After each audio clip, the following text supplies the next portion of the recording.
se protegendo de determinada situação para que não lhe cause um trauma.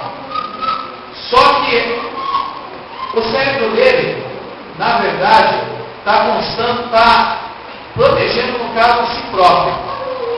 Ele faz com que o ser humano pense que vai estar protegido de uma situação, às vezes de uma situação que vai transformar o seu laço psíquico, no caso, a sua mente, vai deixá-lo traumatizado, vai deixá-lo estarrecido e começa a criar barreiras com o intuito de proteger o ser humano. Só que aí acontece um pequeno problema.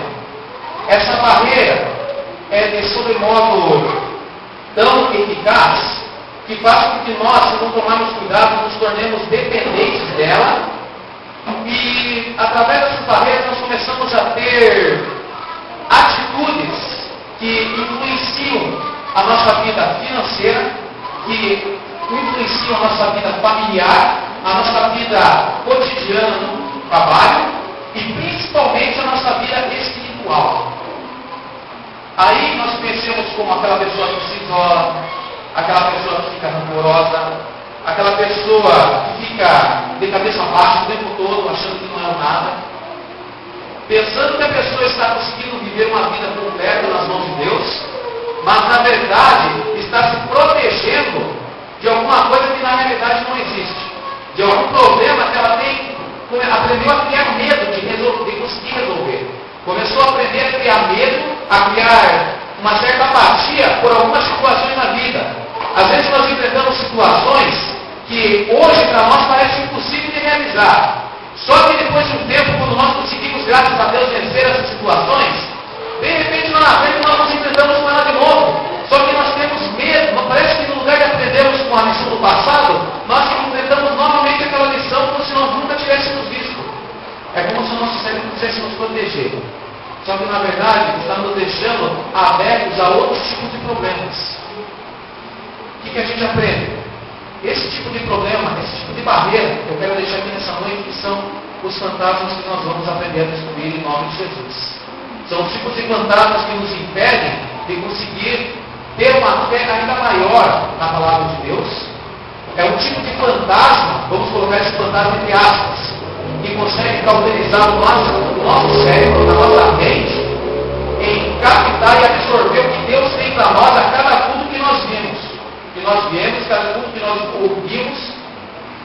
E nessa noite eu creio que em nome de Jesus esses fantasmas vão ser eliminados e destruídos. Amém? Amém. O texto que a gente leu em Números, a gente vê um tipo de fantasma no modo como ela está aqui. Vocês perceberam que no momento que Caleb pediu para o povo se calar e falar: eia, subamos, porque é certo que nós vamos descer, o Senhor está conosco. Olha o que os homens falaram no versículo 31 diante. Mas os homens que tinham vindo com ele disseram: não podemos atacar aquele povo, porque ele é mais forte que nós. E espalharam para os israelitas um relatório negativo. O que eles relataram? Eles chegaram simplesmente e começaram a falar assim: olha o termo, a terra que nós estamos indo, ela devora homens. Começaram a transformar a terra prometida num monstro de 7 cabeças. Literalmente o povo pensou que a terra deveria ter boca, dentes e língua para engolir as pessoas que estavam chegando ali, de acordo com o conhecimento que o povo tinha na época. O que se trata? Esse, no caso, a gente lida como se fosse um fantasma que a pessoa cria de uma situação que, na verdade, não tem nada a ver com o que está acontecendo no campo de verdade. Amém? O principal fator que cria esses fantasmas na mente do ser humano é uma coisa que todos nós temos.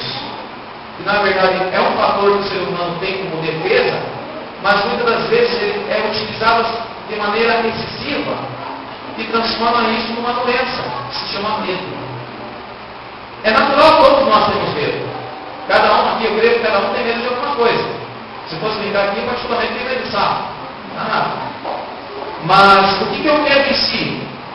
Se for ver cientificamente, é uma arma de defesa do ser humano para atitudes e problemas que ele não conhece. Só que aqui o medo, o que ele é? Ele por si próprio já é uma grande barreira que impede que alcancemos a vitória. E junto com ele, vem à tona vários comportamentos e a nossa mente nos faz acreditar que são defesas naturais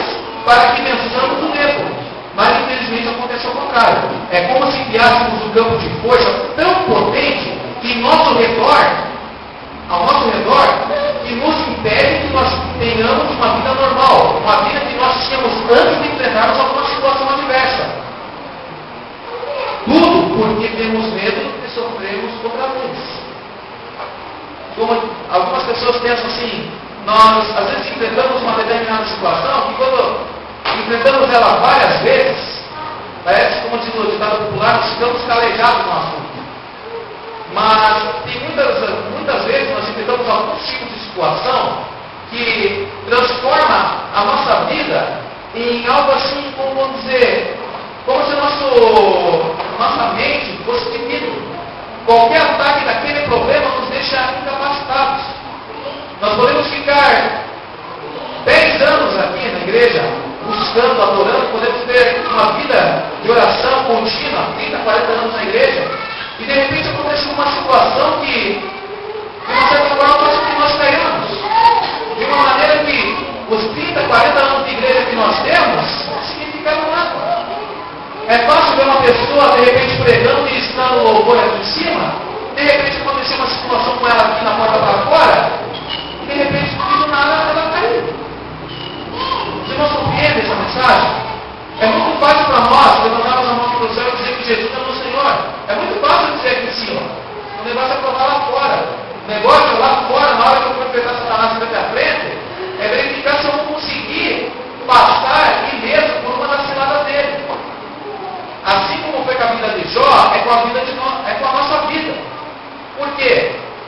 No momento que nós nos entregamos completamente a Deus, é como se Deus permitisse, em algumas vezes, que Satanás nos tente em algumas áreas de nossa vida, para que nós tenhamos nossa fé testada.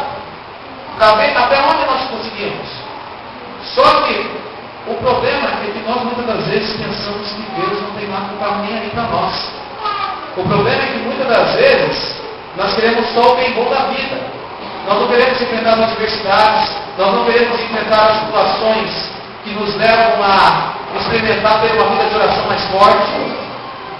Esse é o nosso problema nessa noite. Esse é o nosso problema que tem acontecido muitas das vezes. E o que acontece?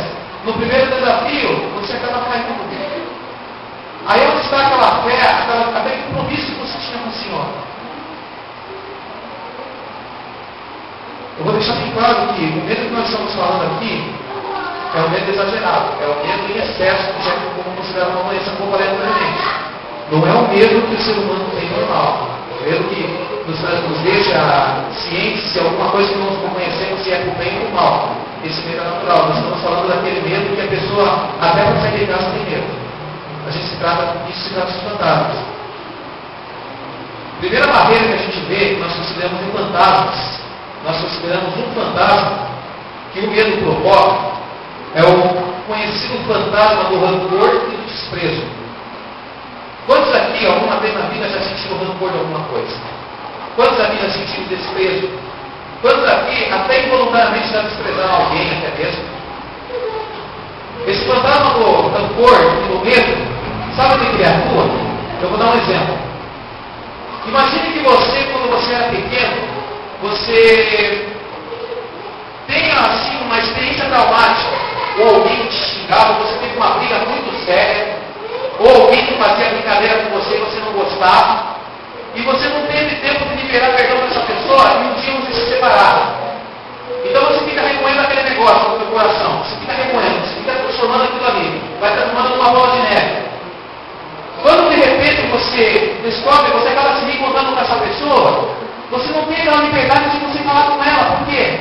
Porque uma pessoa vai estar com rancor, a outra pessoa tem medo de pedir perdão, por quê? Porque ela se sente desprezada. Então a pessoa convive o resto da sua vida com aquele fantasma. O fantasma do rancor, o fantasma do desprezo, que acaba colocando uma barreira na nossa comunhão com Deus, por quê? Porque inimizade não vem do Senhor. A pergunta nessa noite que Deus faz na sua vida: você tem rancor de alguém? Corra atrás dessa pessoa. Se ainda é possível, se essa pessoa ainda está viva. Já conheci casos de pessoas que precisavam perdoar alguém, e quando foram perdoar, essa pessoa tinha falecido. Mas graças a Deus, essa pessoa no seu coração liberou o perdão.